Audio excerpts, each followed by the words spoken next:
Hey listeners, thanks for dropping in. I'm Christy. And I'm Melissa, and this is Buried Motives, where we dig deep into the details of some of the most gruesome dirtbag murderers.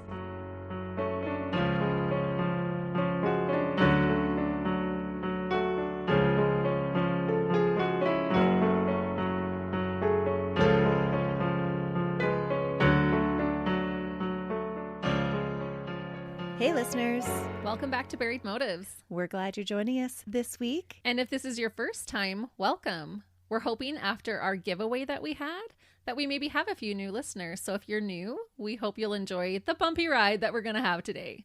Oh, is it another gruesome case? It is. I thought you were going to take a break. I was. Okay, so confession time. I originally had a different case picked out for today, the other Canadian case that I had mentioned earlier that I was working on. But I felt like my last two Canadian cases, the Greyhound Bus and the Anthill Kids, were pretty heavy. And this new Canadian case I want to do is really horrible as well. So instead I thought, I'll go a different direction today, thinking this way I wouldn't have too many extra horrific cases in a row. Well, it's safe to say that backfired because the case I ended up choosing for you today is pretty bad. Oh no. Yeah, it's worse than I originally remembered when I first learned about this killer. And so, like I said, it will be another bumpy ride. Oh. And I still have that Canadian case that I'm working on. So we're not through it yet. Christy does all the gruesome ones. I do tend to gravitate towards those for some reason. But like I said in Melissa's case last week, is we're going a different direction than we have before on Buried Motives. And so today we're going to be covering a fetish killer. Oh. And I don't think we've covered a fetish before, have we?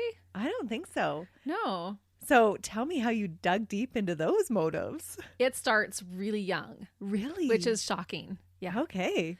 So I just wanted to first explain that a fetish in this sense is defined as a form of sexual desire in which gratification is strongly linked to a particular object, activity, or a part of the body other than the sexual organs.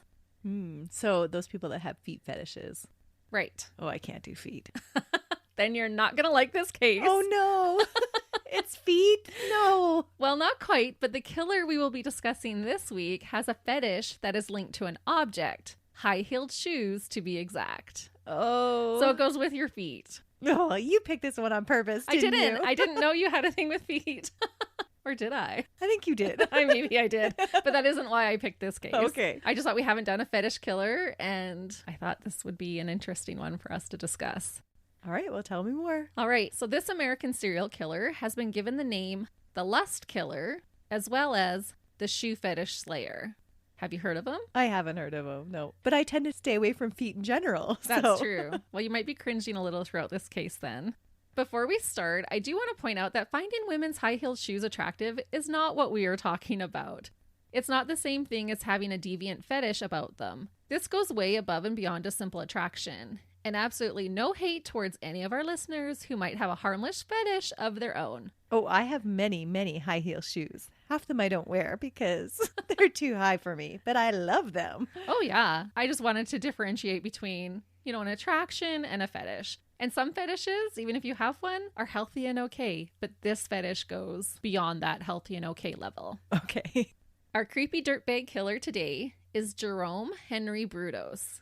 He went by Jerry, and so that is how I will refer to him throughout the case. His parents were Eileen and Henry Brudos. His father, Henry, was a small man. He was only about 5'4" and seemed to have small man's disease. Oh, that's even smaller than last week's killer. I know. They keep getting littler and littler. This is just his dad, but he was confrontational, quick to anger, and he could be abusive. Eileen, his mother, was a force to be reckoned with. She was stern, and Jerry would later describe her as being stubborn, selfish, and egotistic. Oh, that's not a good way to describe your mother. It's not, but she comes by it honestly. Okay. He said she was the type of woman who, quote, never wore high heels. Oh. She also would abuse Jerry both physically and emotionally. Dirtbag mama. Dirtbag mama, for sure. Between his two parents, Jerry openly admitted to favoring his father. Part of the issue with his mother is that when she was pregnant with Jerry, she had her heart set on having a baby girl. Oh. And this was the same as Melissa's case last week. If you haven't listened to it yet, you should.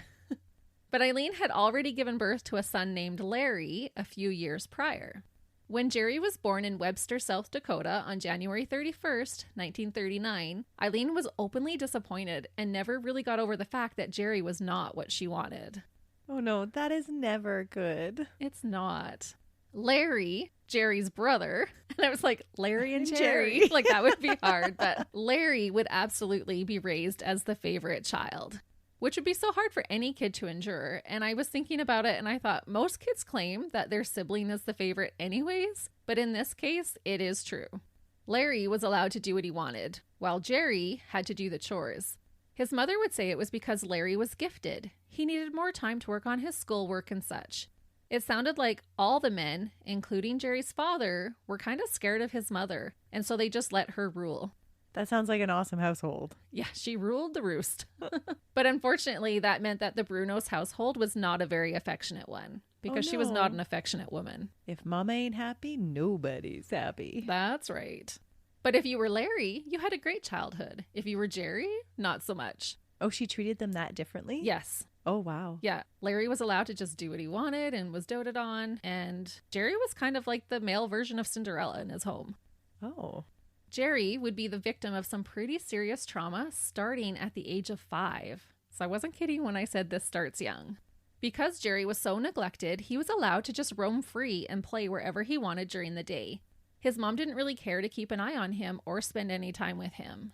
So this is a time, though, when kids did get to just roam free. Roam free, yeah. 5 is pretty little. Yeah, but even then, I think, I look at the Woodcock case, like the kids that he picked up were like 4 and 5-year-olds. They were out in the streets just playing. That's true. Same with the Mary Bell case. Yeah. Yeah, they were. But doing that ends you up on our podcast. That's right. You are right, though. The differences between nowadays and back then, it was much more acceptable. Mm-hmm. Often Jerry would go and play at the local junkyard, or as we call them in Canada, the dump. One day at the age of 5, Jerry had been playing at the dump when he came across a pair of women's high-heeled shoes. They were a shiny patent leather, open-toed, open-heeled, and they had a strap that did up above the ankles. Ooh. Young Jerry was mesmerized by these shoes. He excitedly carried his newfound treasure all the way home. When he arrived home, he put on the shoes and started to walk around in them, as so many 5-year-olds would. It didn't take long for Jerry's mother to see what her unwanted son was doing. To say that she overreacted is an understatement. Eileen flew off the handle. She began to scream intensely at Jerry. She called him wicked and ordered him to take the shoes back to the dump where he had found them. Wicked for what reason? Because he had dressed up like a girl or because he had brought home something from the dump?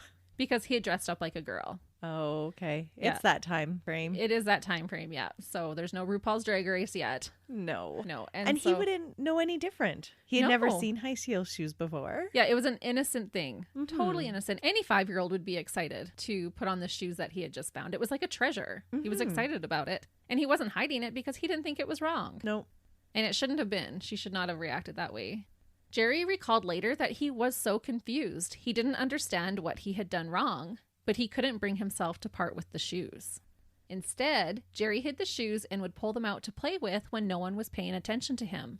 Unfortunately, one day his mother again caught him wearing the shoes. Oh, no. Uh-huh. It's even worse the second time, isn't it? It is. She became so enraged that she took the shoes outside and burned them in front of Jerry and then sent him to his room. And Jerry would later say that this became a core memory for him. Yeah.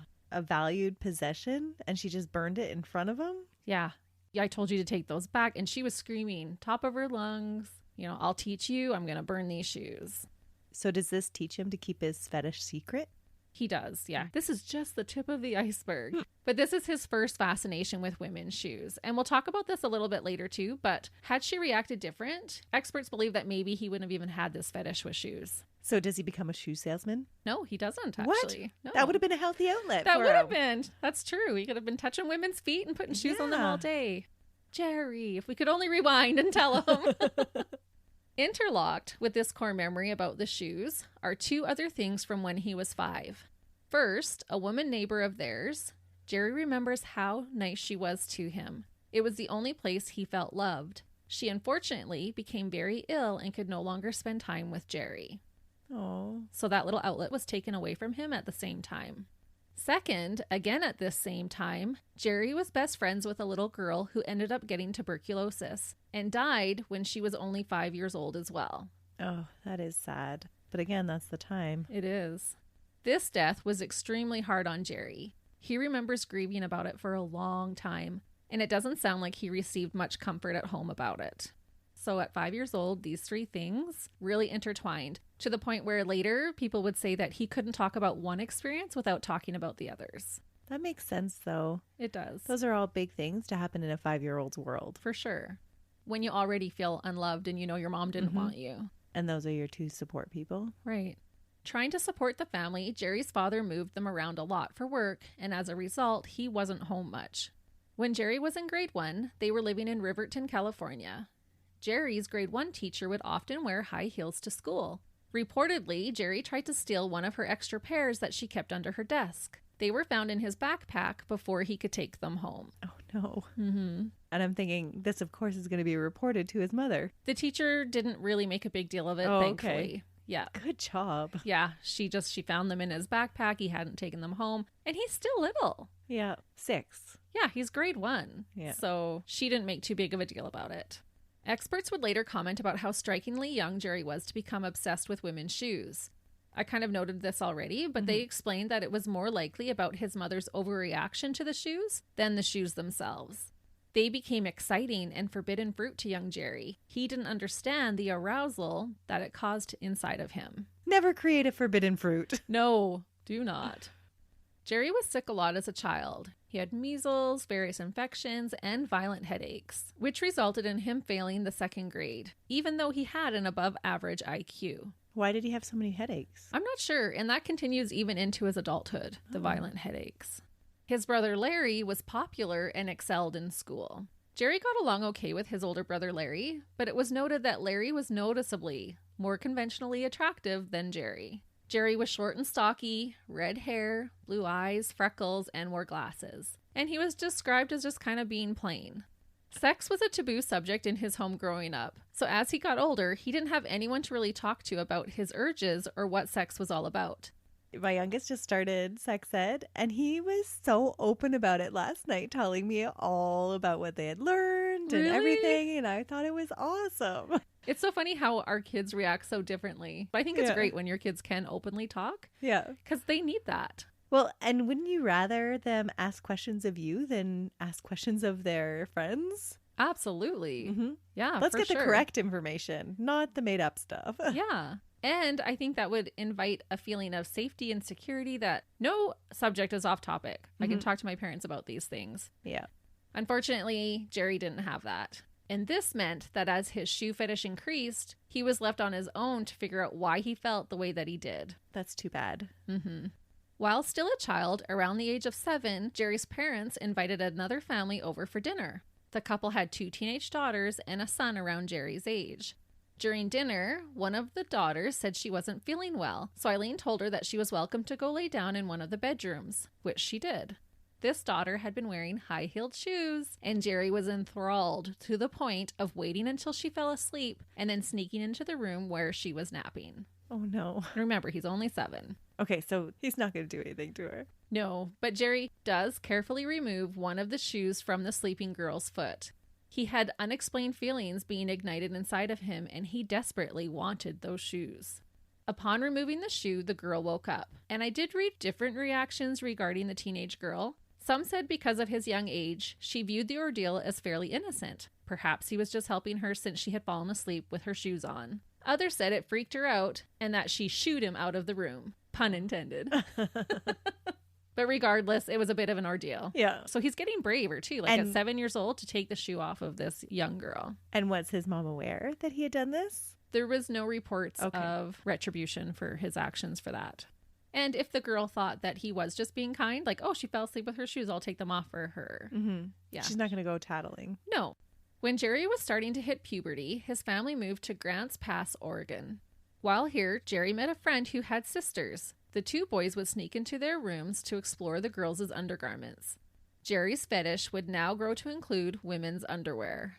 Is that a normal thing for boys to do? I hope not. That's gross. I don't know. I only have daughters. I don't know. I don't think that's normal. Like, I could see them having a natural curiosity about it. And maybe it didn't mean as much to the brother as it did to Jerry. But even just to search it out Yeah. is weird. I don't know. Maybe I don't understand the male mind. No, because what teenage girl would go and try to find male underwear? No. None. Zero. We're assuming. When Jerry was 13 in 1952, the Brudos family moved to Salem, Oregon, a place called Wallace Pond. One day, Jerry came across a box in his older brother's room because he had to clean, right? So he was cleaning in his brother's room, I believe, and came across this box. Inside the hidden box were pinup pictures and drawings of naked women that his brother Larry had drawn. And they always have high heel shoes on. Yep, all the pinups do. Yeah, because it makes your legs look good and lifts your butt. That's right. Jerry was fascinated with these drawings. And as his luck would have it, while he was studying them, he was caught by his mother. Eileen was furious. Oh, no. You can imagine if she thought him just wearing the shoes at 5 was wicked, what she would feel now. So she punished Jerry harshly. Jerry never told his mother that the pictures were his brother's and just took the punishment himself. He probably thought that she wouldn't believe him anyway. Yeah, I'm sure she wouldn't have. Jerry was also punished at the age of 16 when he had his first wet dream, and his mother saw the remnants on his bed sheets. That's not even under his control. I know, but she just was, that's wicked. Anything to do with sex. They didn't talk about it, nothing. It was very taboo in the household. Wow. What was her upbringing? Did anybody say? No, I did not find that. It's hard to imagine a time that's different than ours because typically today we're aware that those things are just biological things that happen during puberty. And so I don't think anybody today would still punish their children for having a wet dream. No, I would hope not. Yeah. Again, I have daughters. That's foreign to me. I can't imagine that happening. Like you said, this was out of Jerry's control. Mm-hmm. And it's interesting because as we go through the case, I didn't really put this in here, but for a long time, that's the only times that he could complete was during his wet dreams. He had a hard time with self-gratification. Interesting, because that was the other guy too. I didn't put it in there, but he was actually impotent. Okay, Jerry's not impotent, but he does have a hard time with masturbation. Oh, not with women though? Oh, no, Jerry can with women. Okay. It's just through, I hadn't put this in here because it's just during his like teenage, early adulthood time. Yeah. Well, no kidding. If you think you're going to be punished for it. Yeah. Unfortunately, Jerry's view of women was becoming more and more tainted. He attempted to dig a tunnel into a hill on their farm property. He wanted to catch a girl and put her in there so he could do whatever he wanted to her and have her as a slave. Oh, wow. And what age is this fantasy happening at? This is like early teenage years. Huh. Yeah. That's quite the fantasy. It is. And allegedly, when his mother saw the tunnel, she made him fill it back up. Did she know what it was for? I don't think so. She just caught him digging this tunnel into the side of the hill. Like, this is useless. Yeah, she doesn't pay much attention to Jerry. So just like, fill that hole back in. Okay. Yeah. And so that wrecked his plans of capturing a girl and keeping her as a slave. But these urges to capture women start early then. They do. All these urges are starting really young. Jerry's sick obsession with women, shoes, and underwear would only grow. He continued to steal high heel shoes as well as bras and underwear from his neighbors' clotheslines. Not the shoes, but the underwear and the bras were on the clotheslines. And he would eventually escalate to sometimes attacking women to steal the shoes right from their feet. What? Yeah, that's coming. So it starts off where he's just stealing them, but then eventually that's not enough. If he sees a woman with a pair of shoes that really turn him on, he will follow her and attack her and take those shoes. But it has nothing to do with the women. It's all about the shoes. At that point. Okay. Yeah, we do escalate a lot. So you can see how it's just gradually growing with Jerry. Jerry also enjoyed trying the undergarments on. He would fondle the underwear and try to masturbate into them, but he was never able to fully complete the task. He later said that touching the undergarments gave him, quote, a funny feeling. A funny feeling like turned him on, or a funny feeling like he felt funny and then he couldn't get turned on? I think turned him on. Okay. Yeah, he's quite obsessed with them. Okay. Yeah, so I'm assuming it's arousal. But he does not know anything about sex. He's just trying to figure all of this out. And now he's put in this fetish of shoes and underwear. When he was almost 17, they moved close to the Oregon State University. One of Jerry's neighbors was an 18-year-old girl. Jerry stole her underwear from inside their house. But he was doing this to a lot of the houses nearby. Does he practice any voyeurism too? No, because at this point it's more about the objects. It's the fetish more than about the girls themselves. Okay. Yeah. But that will change. And he's more about him wearing the underwear than them wearing the underwear. At this point. Okay. But hang on to your hats because that's going to change quickly here. Is this like a Silence of the Lambs? It's funny you shall say that because there's a connection to Silence of the Lambs that I will tell you at the very end. Okay. Yeah. So hang in there. So after Jerry had stolen his 18-year-old neighbor's underwear, he still couldn't fully finish masturbating with her underwear. He thought, well, I know her. Maybe I'll be able to. He began to desire a picture of a real naked girl instead. He was still curious about what a woman's body actually looks like in real life. He'd only seen the drawings, and so this was now his next plan in place. News had gotten out around the neighborhood that some creep was stealing women's underwear, and so Jerry decided to use this to his advantage. He went up to the same 18-year-old girl and told her that he was working with the police to try and catch the perpetrator. This teenager is working with the police? Yeah. He said he was hired to work undercover because he was young, he was around all these kids, and so it was a good way for him to get information. And he's smart. Yeah. This was obviously false, but the girl was so upset that some of her things had been stolen, so she agreed to meet Jerry at his home on a specific day to discuss the investigation. Jerry planned it for a day when no one else would be home. Because Jerry didn't look like much of a threat, the young woman agreed to meet with him. He was an awkward, plain-looking guy with acne. He had no game with the ladies. When the girl arrived at Jerry's house and knocked on his door, he hollered out to her to come upstairs. So she did. When she got upstairs, Jerry jumped out wearing a mask and holding a knife. He ordered her to take off all her clothes. Jerry threatened her with the knife, and so she did what he said. Jerry proceeded to instruct the girl how to pose, and he took an entire roll of film of her naked body. Oh, wow. Remember, we're not digital yet. Yep. Back then, you had to actually take a whole roll of film. How do you actually take that to get developed, though, and nobody notice? I don't know, because he does get them developed. Oh, wow. Yeah, I don't know if he developed them himself. It didn't really say, but he did get them developed. When the camera was full, he took off and ran out the door. The girl frantically put her clothes back on, and as she was about to leave, Jerry ran back into the house without the mask on. He asked her if she was okay. Oh, he's acting like the informant. Yeah. So he's acting like someone was there before him, like he just arrived on the scene. So he runs out, throws away the mask, and comes running back in as she's coming running down the stairs to leave. He tells this girl that a man who was wearing a mask had trapped him in the barn, and he was just able to get out. He tried to pretend that he had no idea what had just happened. But this girl knew exactly what had happened, and she knew that Jerry was the knife-wielding masked man who had just assaulted her. Well, he was probably still in the exact same clothes. Yeah, same height, same voice.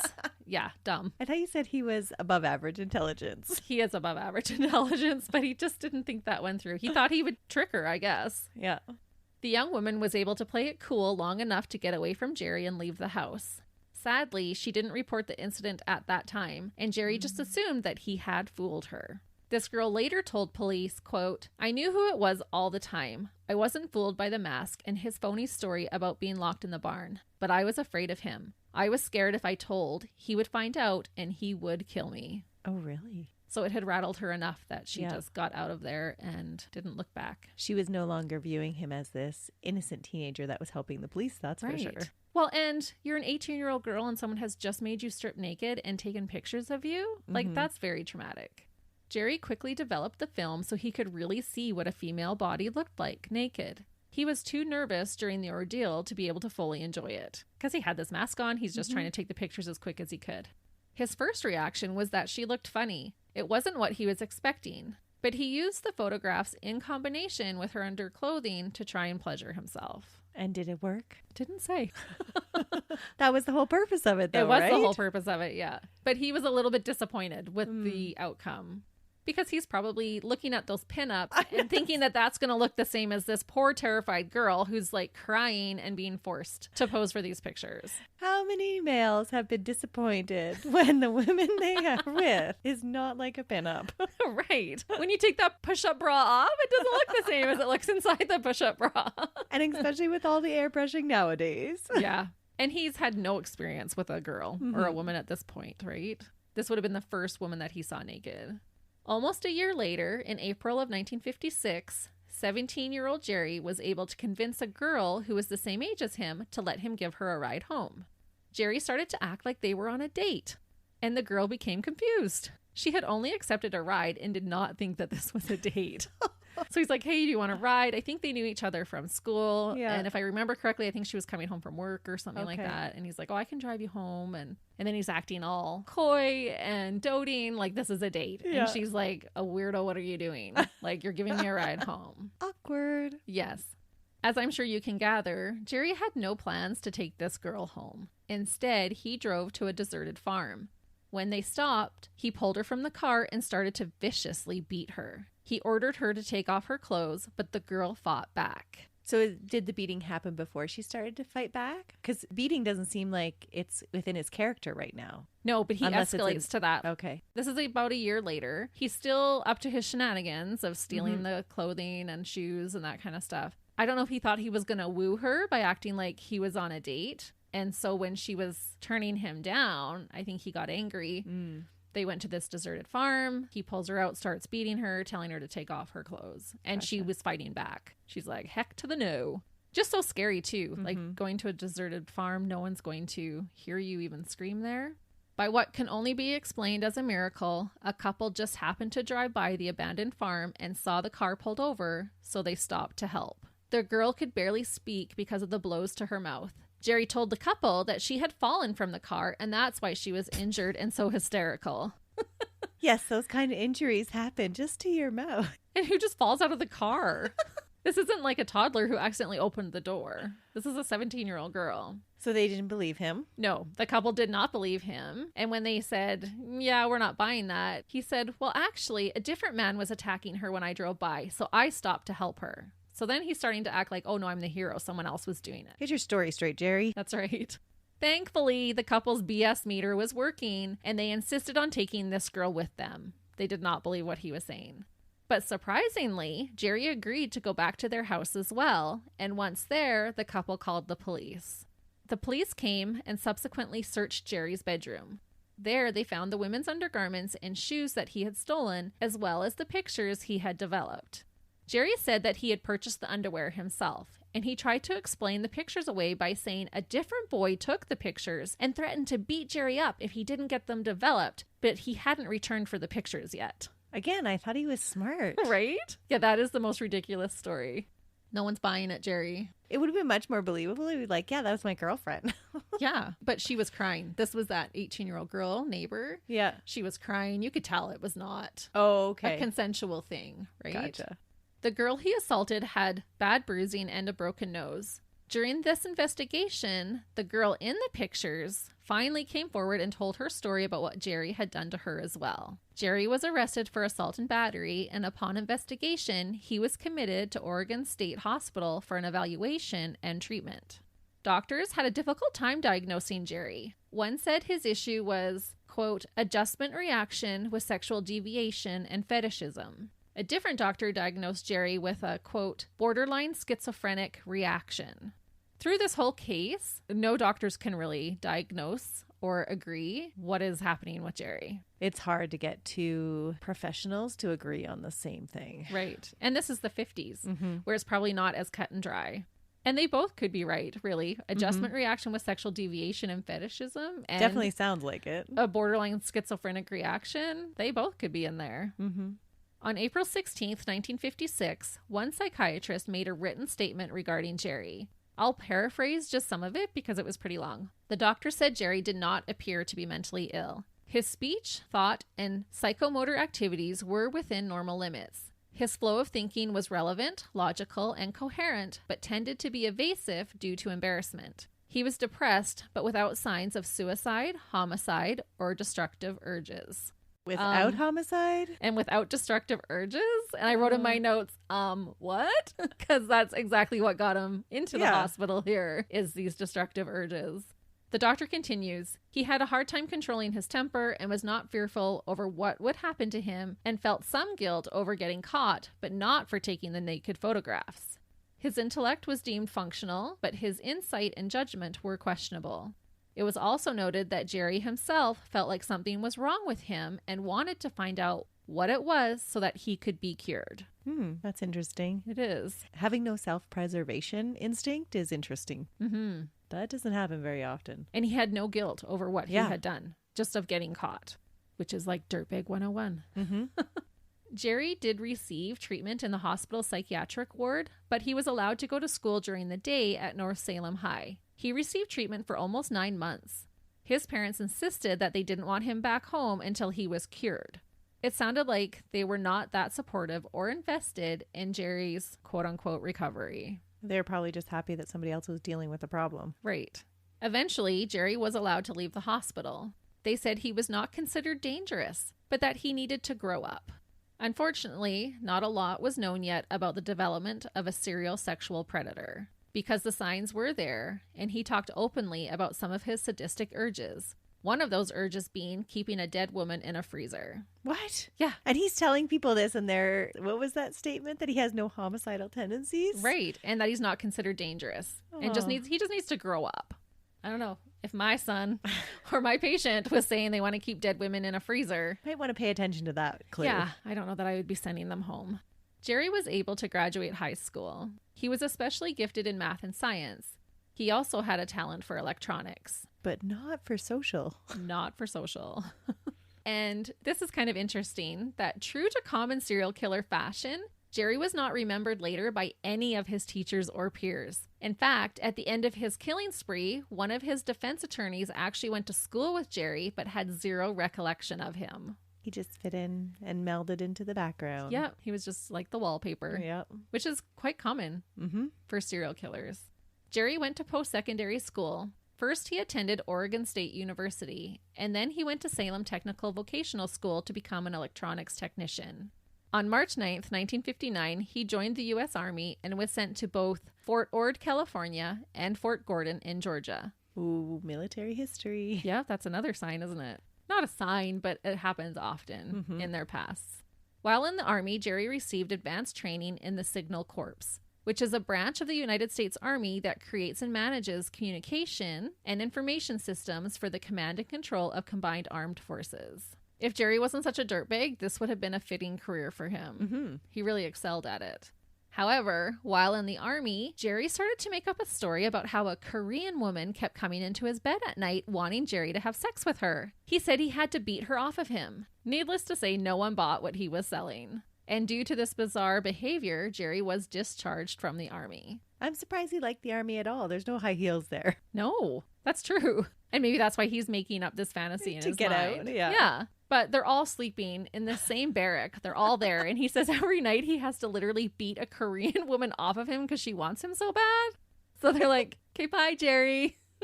Have a nice life. You are weird, Jerry. Yeah. Move along. Next. Regardless of his awkwardness with women, when Jerry turned 22 in 1961, he married the first woman that he truly loved and respected, 17-year-old Darcy Metzler. Oh, the poor woman. Yeah. It sounds like they were set up by a mutual friend, and she was just really sweet, and he actually did take to her. Darcy is sometimes referred to as Ralphine. I'm not quite sure why, but I will refer to her as Darcy, as that is what she went by. Darcy's parents were not big fans of Jerry, and it is reported that their disapproval may have made her dote on him even more. Oh, the forbidden fruit. Exactly. Jerry and Darcy moved together to Portland, Oregon.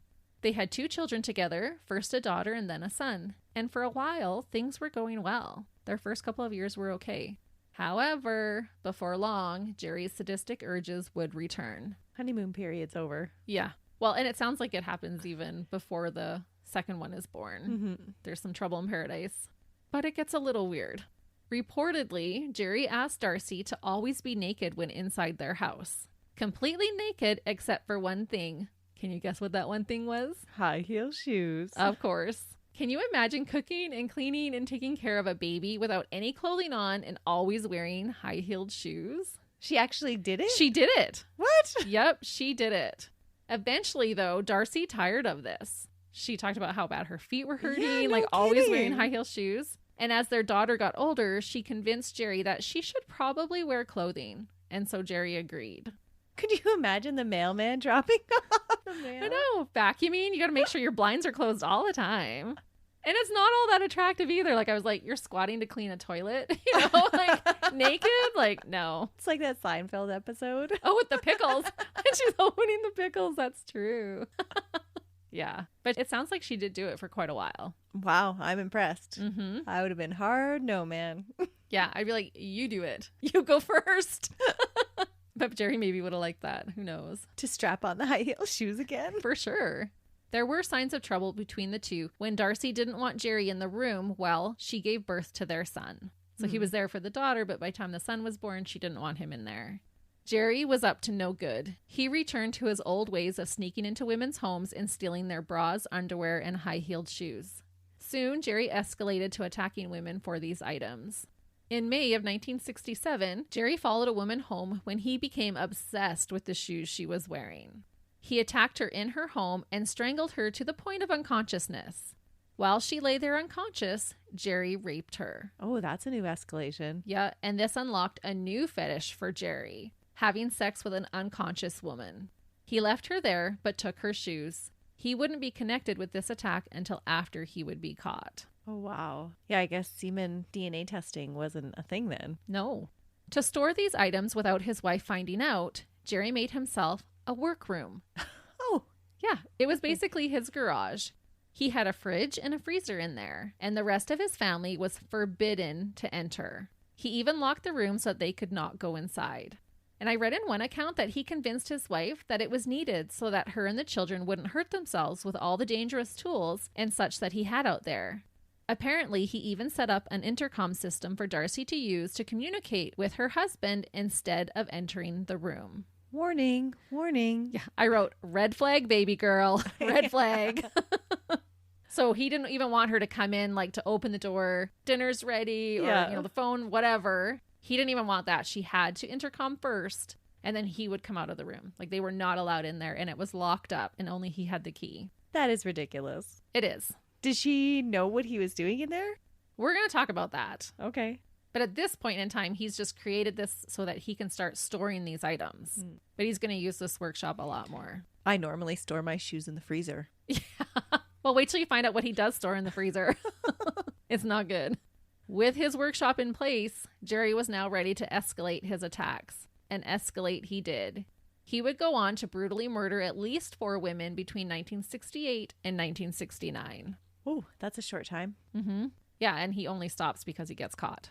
And I was thinking too, like in the late 60s, would that have been unheard of for the woman to not be allowed to go into the husband's shop or his office or, that type of thing? I think man cave was a thing back then. I think so. But not to the extent of you have to intercom before you can. No. Like you can't enter at all. For sure. All right, we're going to get into the nitty gritty.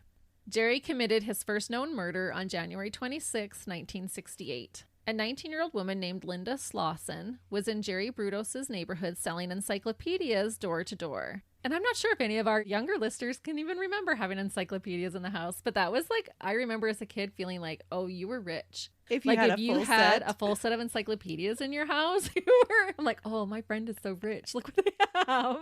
It wasn't just the first A to D. Yeah.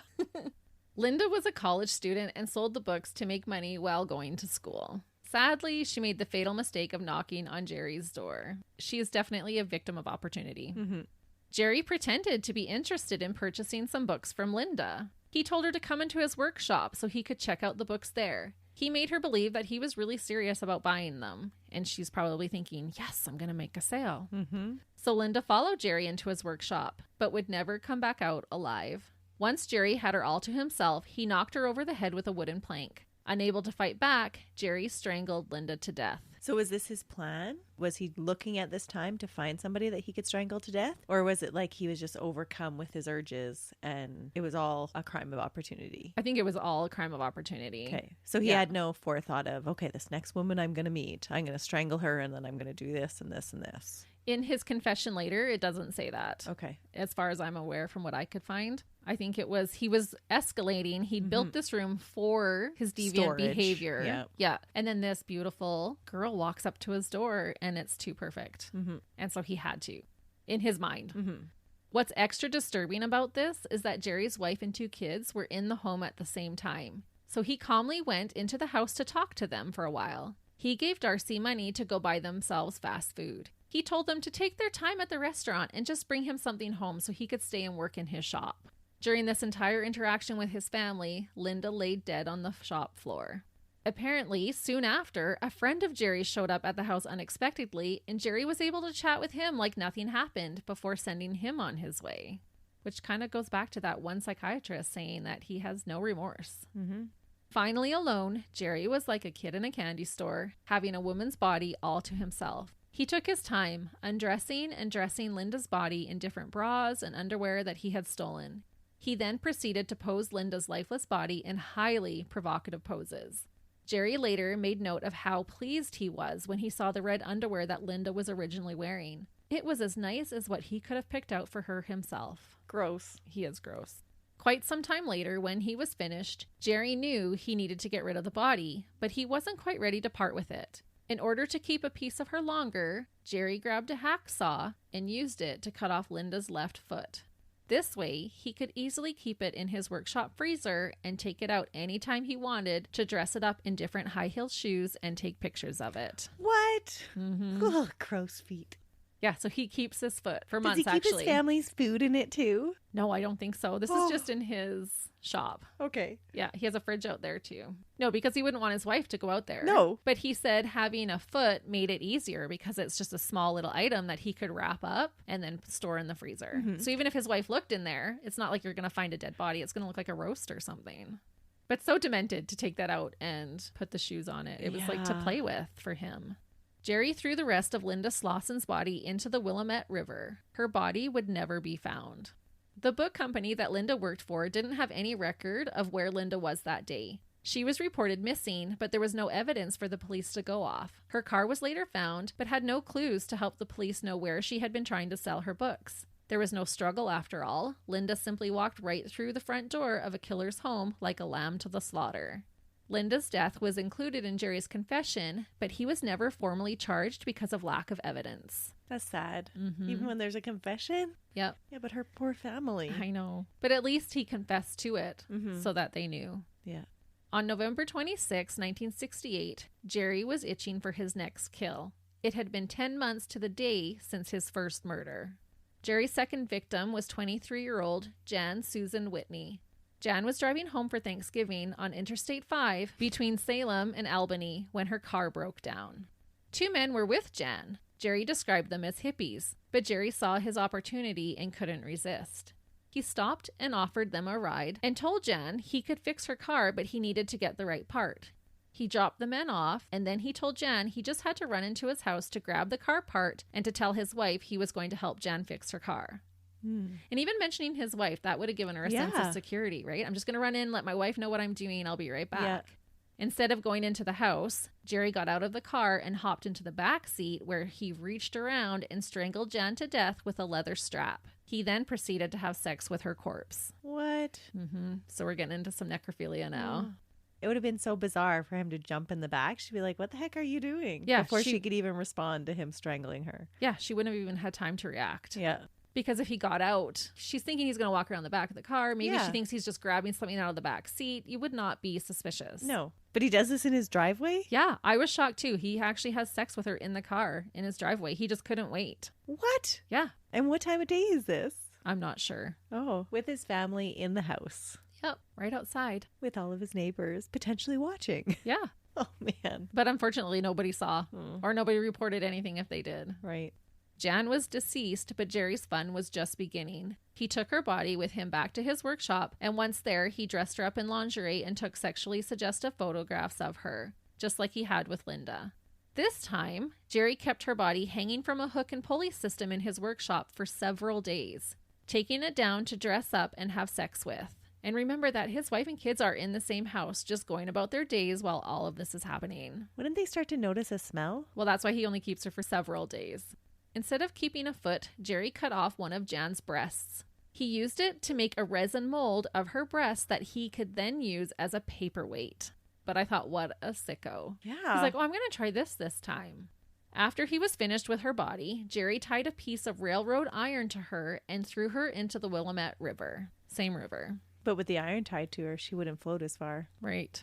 He also tossed Linda's severed foot into the river at this time because it had started to decompose too much from him bringing it in and out of the freezer. Jan's Rambler was found in a rest area off the highway near Albany, Oregon. The car was left locked and again showed no signs of a struggle.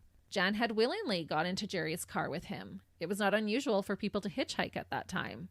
But she did have 2 men that saw him with her. Like, he would be the last known person to see her alive. Right. There was no reports of those men giving any type of statements. It was not enough for Jerry to be suspected of anything. Okay. Yeah. She had simply vanished without a trace. Maybe they were hitchhikers too, right? They could have been. So they would have never reported her even missing. Yeah. Yeah. And she was reported missing because she was coming home for Thanksgiving. Yeah. Yeah.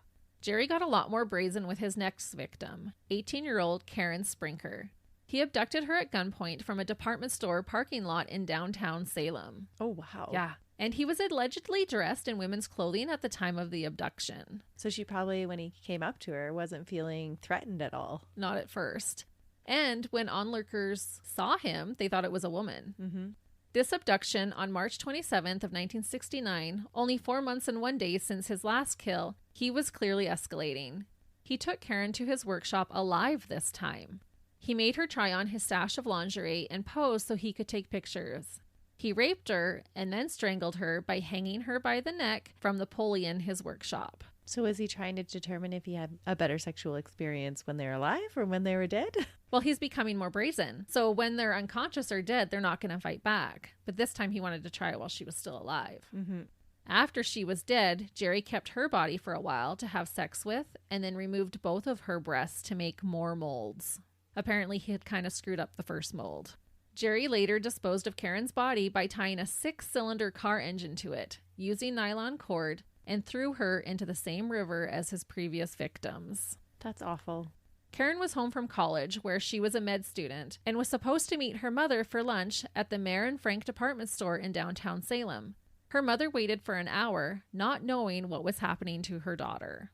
And I can't even imagine. No. Being late was out of Karen's character, so her mother was immediately worried.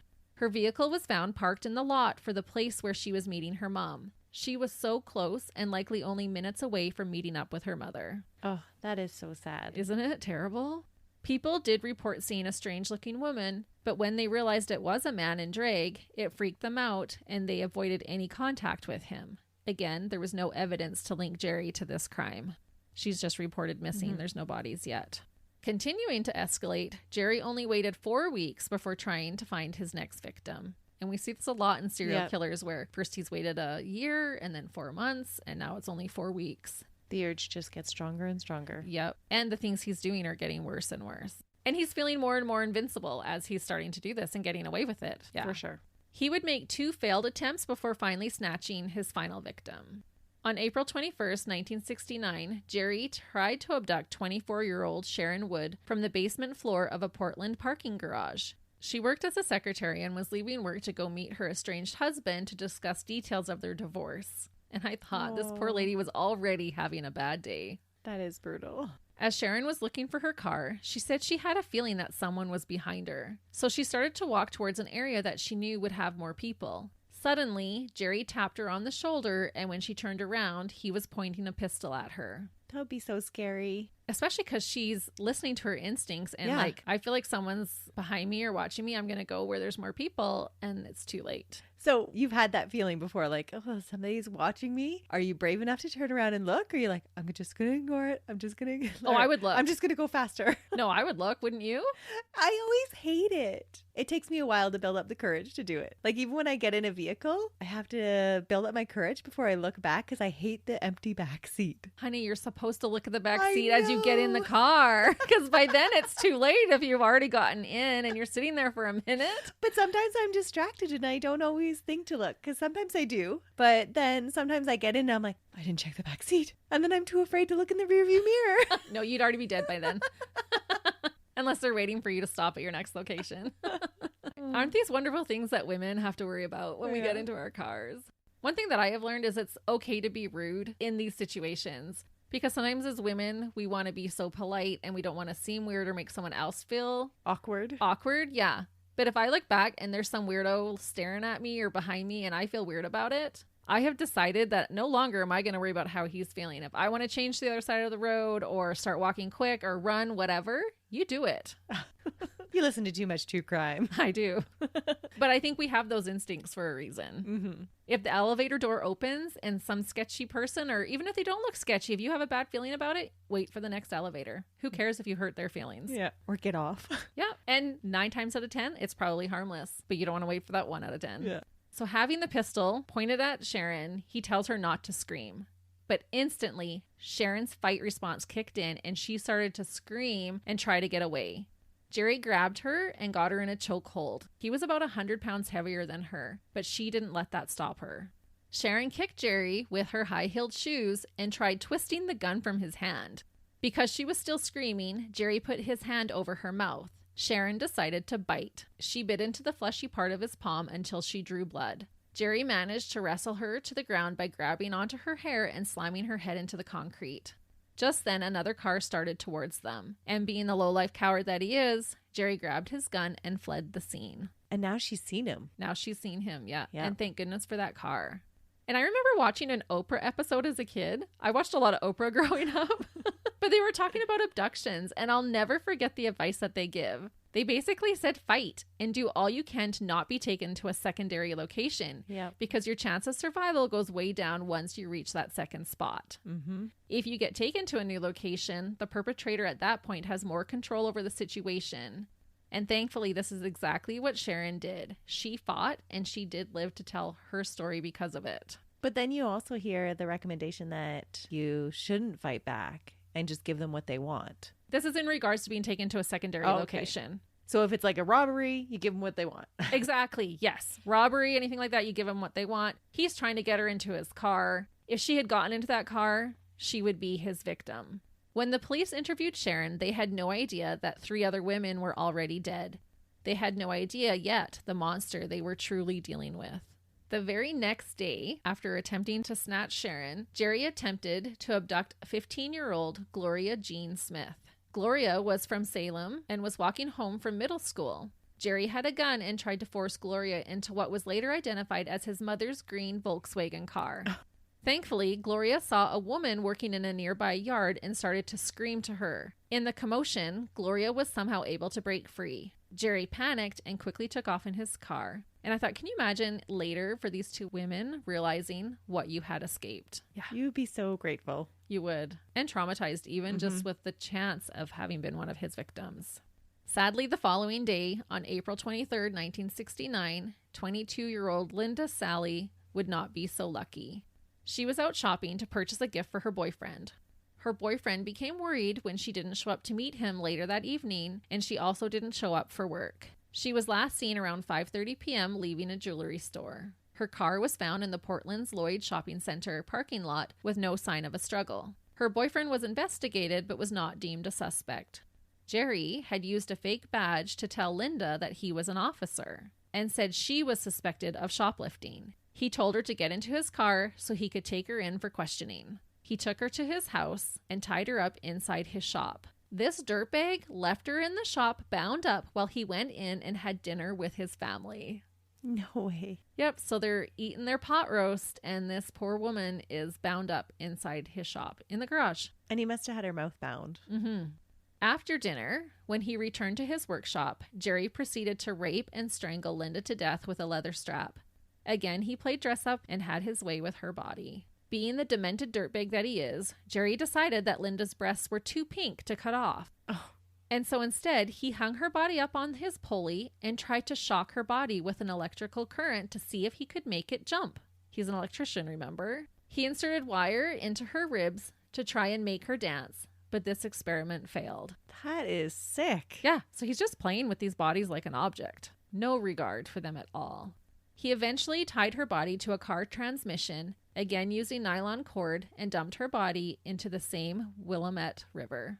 Throughout all his attacks, Jerry was continuing to have migraines and would complain about blackouts. He was also dressing in women's clothing more frequently. He said later it was like an escape for him. So how is his wife not caught on by now? We're going to talk about his wife, of what she knows and what she doesn't.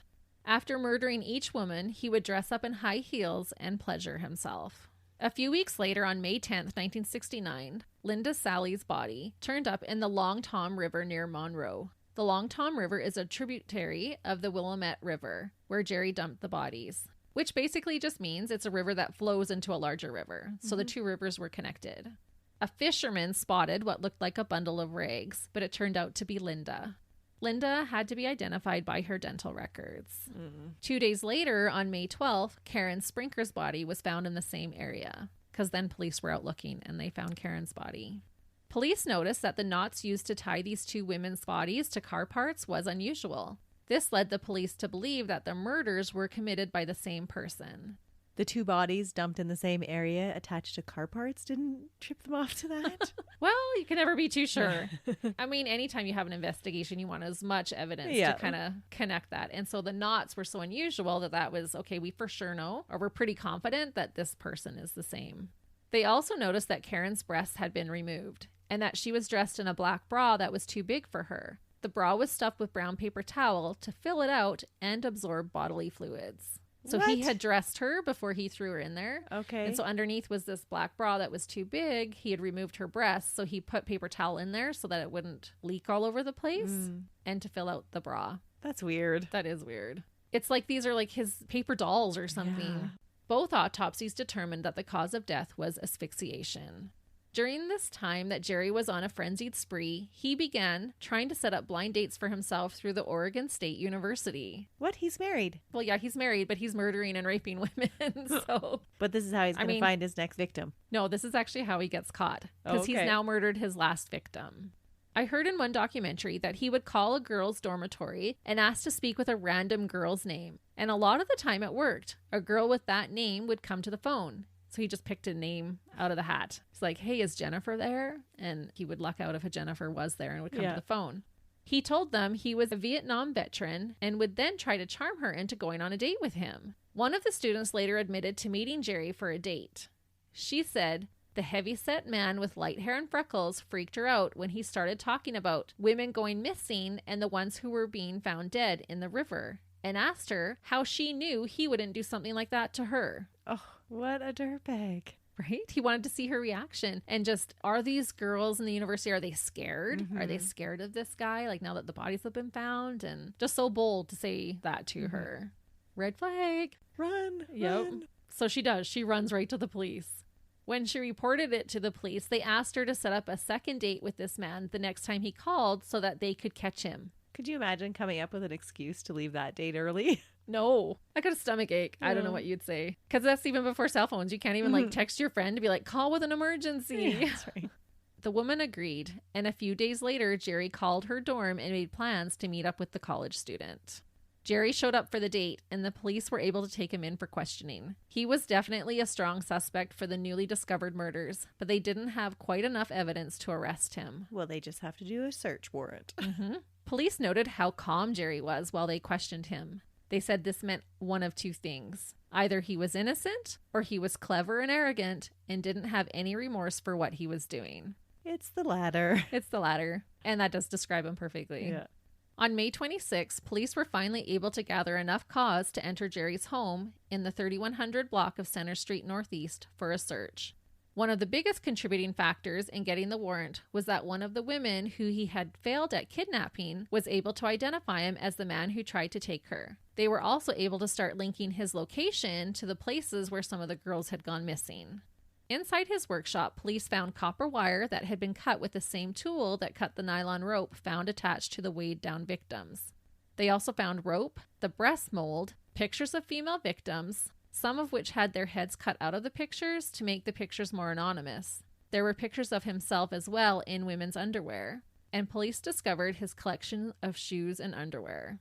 Can you just imagine finding all of that stuff and just thinking, oh my gosh, what have we just stumbled across? Police also found knots tied in a similar fashion to the ones found on the bodies. Which, by the way, police were surprised that Jerry was able to even lift the women with the attached car parts to throw them into the river. So he was strong. Yeah, because there was like a railing. He would have had to lift them over the railing to get them into the river. He doesn't just roll them in there with the car parts. Jerry was first arrested with a charge of armed assault for the attempted kidnapping of Gloria Smith. On June 3rd, 1969, Jerry was finally charged with the murder of Karen Sprinker, Linda Sallee, and Jan Whitney, even though they had not found Jan's body yet. Later that same month, just 3 days before his trial was set to start, Jerry pled guilty on June 27th to all 3 counts of murder, and it was the same day that Jan's body was found in the Willamette River near Independence. So I'm pretty sure the discovery of Jan's body is what motivated him to Confess. Yeah. And he originally had pled guilty by reason of insanity. However, experts believed that he was sane and said he knew exactly what he was doing when he took these women's lives. They also noted his lack of remorse for his actions. He was not diagnosed with anything that would excuse his violent acts, and he was believed to be a danger to society without chance of rehabilitation. Judge Val Slopper sentenced Jerry to 3 consecutive life sentences with the chance of parole and transferred him to Oregon State Penitentiary. They missed one. They did miss one.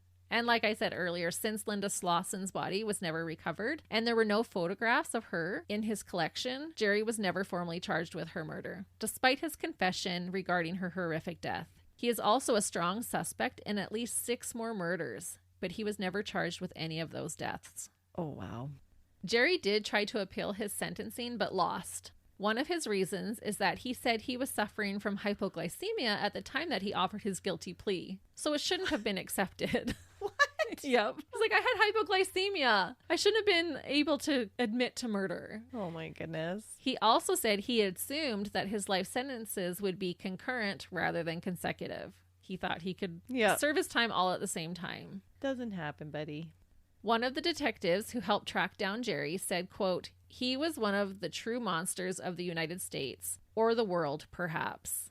The parole board seemed to agree with this statement because after multiple parole hearings, the Oregon Parole Board finally told Jerry on June 21st, 1995 that, quote, you will be in prison for the rest of your life and there will be no further parole hearings. Stop asking. You're not getting out, buddy. Yeah.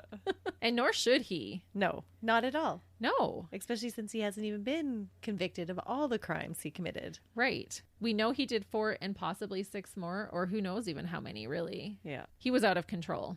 He was still allowed to have an informal interview every 2 years, but most only lasted about 30 minutes before shutting him down. Because he's so unremorseful. Yeah, they still had to just entertain him and because every 2 years he's allowed, but it was informal and 30 minutes later they're like, okay, nope, sorry, bye. During one of his parole hearings, he was asked why he chose to torture and murder all those women. He reportedly declined to answer. He later explained that a public session wasn't the proper place to answer that question. He said, quote, this information I wanted to give to the parole board without it becoming public record or reading it in the newspaper. I have no intention of bearing my soul. He also said he was trying to get on with his life and didn't want to dwell on what happened in the past. And I thought, ask the families of your victims how they feel about that, Jerry. I'm pretty sure they're still dwelling on the past. Jerry said he felt like he had grown as a person, was more stable, and was ready to rejoin society. Thank goodness no one agreed with him. Yeah, society's not ready for Jerry again. Exactly. While incarcerated, Jerry somehow managed to get permission to receive women's shoe catalogs. What? Yep. They were just catalogs, but for Jerry, they were like his porn. It's contraband. Is porn contraband in jail? I don't know. Maybe it is. But I don't think they would be giving a sexual predator porn magazines. Yeah. And so this was a way for him to get around that. He just wanted shoe catalogs. And they're like, okay. But with his history, wouldn't they have been tipped off to that? He swindled it somehow because he did get them in prison. Ugh. Jerry had reportedly been a model prisoner. He used his electrician and computer skills to work inside the prison. He was able to obtain a couple of educational degrees, and he was also allowed to roam the prison freely. This is after so many years of him being there. But even still, what prisoner gets to roam the prison freely? Jerry. And he gets shoe catalogs. He blamed his brutal actions on his mother, rather than take responsibility himself. Of course. A reporter claimed that while on a tour of the prison, Jerry had shaken her hand. She said that she immediately pulled her hand away. It gave her chills, and she could tell that something wasn't right with him. She said, quote, humans have an instinct, and it's important to heed it. Lives depend on it. Absolutely. Yeah, amen to that. But as soon as he touched her hand, she got the heebie-jeebies. No thanks. And I think that would. A person as evil as him would just exude out of him. Mm-hmm. He's completely unremorseful. Yeah. Yeah. So scary. I would never want to come face to face with someone like Jerry. Speaking of instincts, let's now talk for a moment about Darcy, Jerry's wife. Who had no instincts. Do you think she knew what her husband was doing? I don't know how you wouldn't know what your husband was doing. I don't know. Many people believe that she had to have known what was going on with her husband, or could have even been an accomplice to his crimes, because that happens sometimes too. There are some sources that indicate that Darcy tried to help clean up evidence as well as help Jerry escape. Allegedly, Jerry had convinced her to pack up the car with the family and head for the Canadian border. These sources say that she tried to cross the border with Jerry lying down in the back seat of the car covered in a blanket, resulting in him getting caught. I couldn't confirm this, but it could be likely. Everybody runs to the Canadian border. That's right. We don't want you. We're not that nice. Darcy claimed that she had no idea the heinous acts that her husband was committing, but she did sense some oddities in his behavior as time went on. So was she just an ostrich with her head stuck in the sand? Possibly. Like, noticing things, but I'm just going to ignore that. I think so, because she does name a few things, and one of those things she says is that one time Jerry approached her while dressed in women's underwear, and she said she didn't know how to react, and so they never spoke of it afterwards. I think he was testing the waters. He was testing the waters. She didn't know what to do, and so it was just awkward, and then they didn't talk about it. Darcy admitted to seeing the paperweight, the one that was made out of the breast mold, but didn't know how it was made and accepted the story that her husband was telling her. She also found some naked pictures of women, but let that incident slide as well. And the paperweight, she wouldn't know if he made that, if someone gave that to him, like where he found that. She had no idea, but didn't want to approach it. Yeah, just stuck her head in the sand. She did.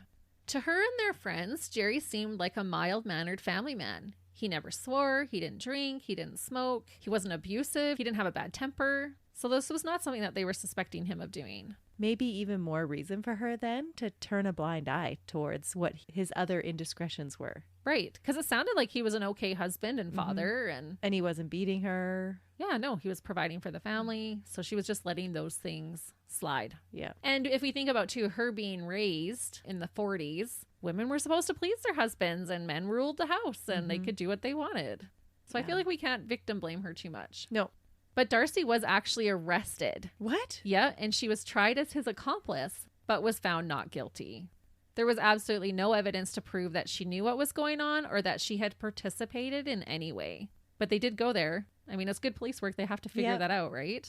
When you have a whole torture cave, basically, in your home. Yeah, it would be hard for anyone to buy that she didn't know those things were in her garage. Right. Like, just because her husband asked her never to go in the garage, she never did? It was locked. She did not have access. She would have had to, like, find his hidden key or I don't know. That's what I would do. Take the door off the hinges. Yeah. That would never even happen in our situations. Be like, sorry, sir.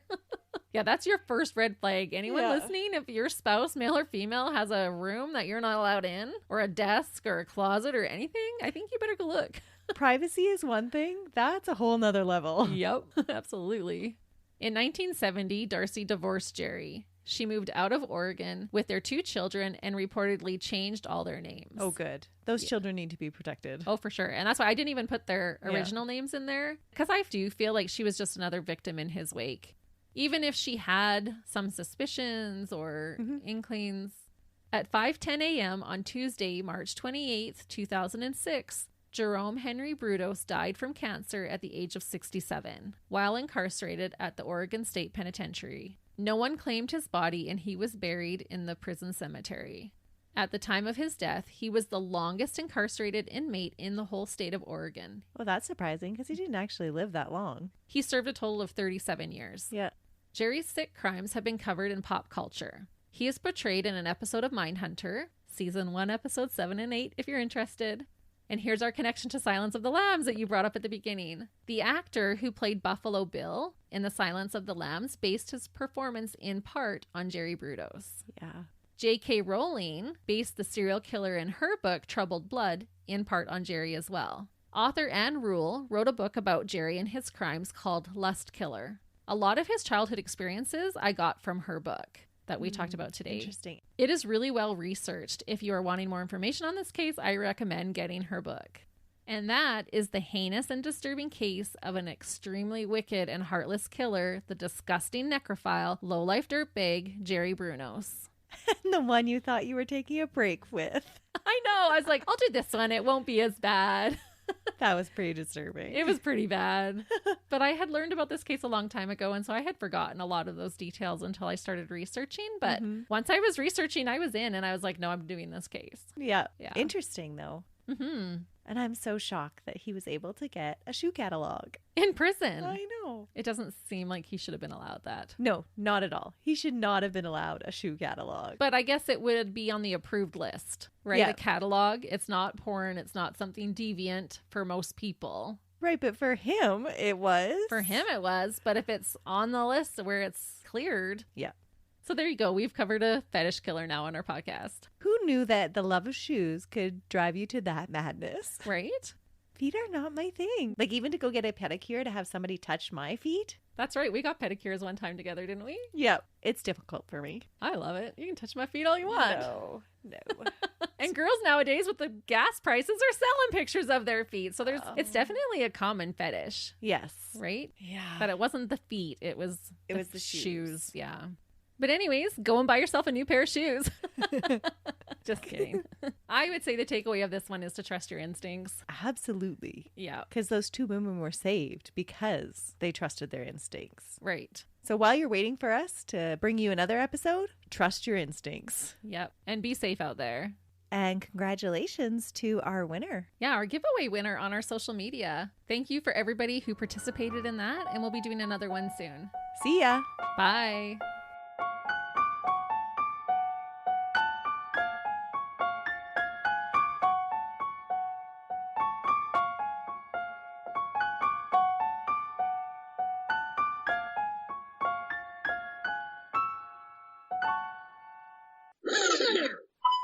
It's all gonna work. Don't worry about it. Just go.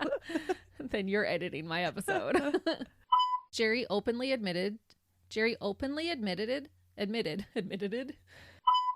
go and play at the local junkyard. Junkyard. We're gonna go to the yard, everybody. My milkshake brings all the boys to the yard. Haven't you heard that? My milkshake brings all the boys to the yard. You haven't heard that song? No. You know the most interesting songs ever. I even posted a meme during COVID about how my milkshake can only bring 5 to 7 boys to the yard during COVID. He attempted to dig a tunnel. What the heck is a tunnel, Christy? I give you 5 points if you can figure it out. And then he's acting all chivalrous. Yeah, he's acting all I can't say that word. Chivalrous. He's acting all chivalrous. No, I don't even know the word. We're going to pause for Melissa's growling stomach. Okay, you need to eat something. I'm so sorry. Yeah. Guess I'll go. Thanks. Spend more time with you today. All right, where were we? What were we I have talking about? No idea. It's going to be rough, this ending. We have a guest co-host today. Melissa's stomach has a lot to say. It is making an appearance. If you heard any rumblings in the background, I couldn't edit it out because it was her stomach. Okay, let's wrap this up, people. I need a snack. You do. And a nap. A snack and a nap.